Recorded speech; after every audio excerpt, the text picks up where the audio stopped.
Welcome back दोस्तों। तो आज हम लोग मगशूट वाली फ़ोटो एडिट करेंगे। तो सबसे पहले हम लोग पिक्सआर्ट ओपन करते हैं और इसमें बैकग्राउंड चूज़ कर लेते हैं। बैकग्राउंड का लिंक आपको डिस्क्रिप्शन में मिल जाएगा, तो वहाँ से जाके आप डाउनलोड कर सकते हैं। तो अभी मैंने इसको रिसाइज कर लिया, तो इससे इसके पिक्सल फटेंगे नहीं। जो चैनल पर नए चैनल सब्सक्राइब कर लें, वीडियो को लाइक कर दें और बेल आइकन को ज़रूर प्रेस कर दें, ताकि इसी तरह की वीडियो आपको आगे मिलती रहे। तो अब अपनी पिक सेलेक्ट कर लेते हैं जो भी हमें लगानी है। तो ये हमने इस तरीके से पोज में एक पिक क्लिक कर ली थी, इसको थोड़ा क्रॉप कर लेते हैं। हम इसको सेट कर लेंगे। तो ये पिक लग गई, उसको सेव कर लेते हैं सिंपली। पिक लगाने के बाद हम लोग अपनी PNGs ऐड करेंगे। तो PNGs अपनी गैलरी में सेलेक्ट कर लेंगे। इसका भी लिंक आपको डिस्क्रिप्शन में मिल जाएगा, वहाँ से जाके आप डाउनलोड कर लेंगे। तो यहाँ पे एक PNG लगा दी हमने, इसको अपने साथ सेट कर लेंगे।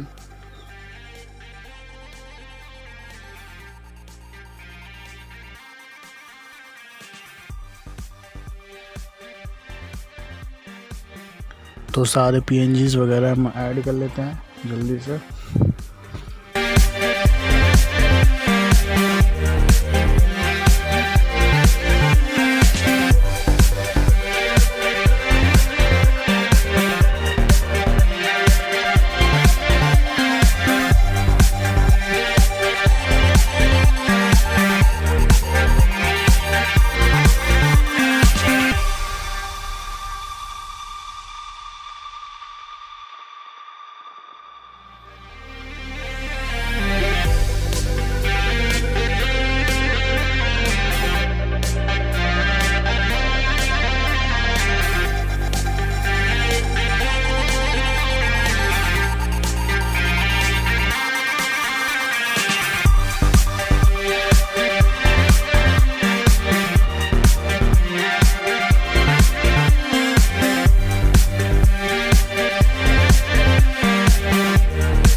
तो PNG सब ऐड हो चुकी हैं। अब हम इसको थोड़ा सा एडजस्ट कर लेंगे अपने हिसाब से।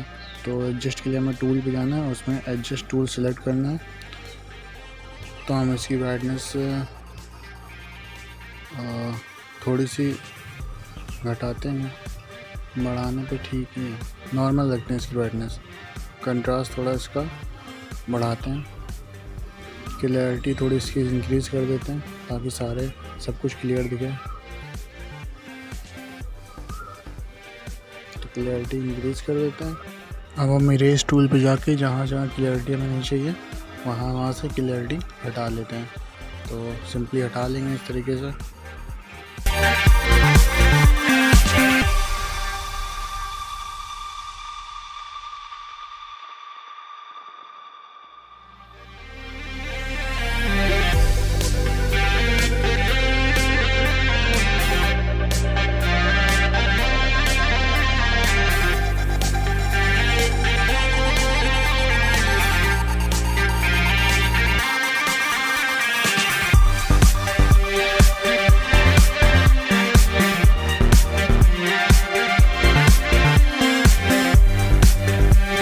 टूल्स पे जाना है और एडजस्ट सेलेक्ट करना है। अब हाईलाइट पे थोड़ा बढ़ा लेते हैं, शैडो थोड़ा कम रखेंगे और इसके बाद थोड़ा टेम्परेचर को थोड़ा सा बढ़ा लेंगे और पिक को सेव कर लेंगे। तो इस तरीके से पिक कुछ एडिट हो गई। तो वीडियो अच्छी लगी तो वीडियो को लाइक करिए और चैनल को सब्सक्राइब करिए।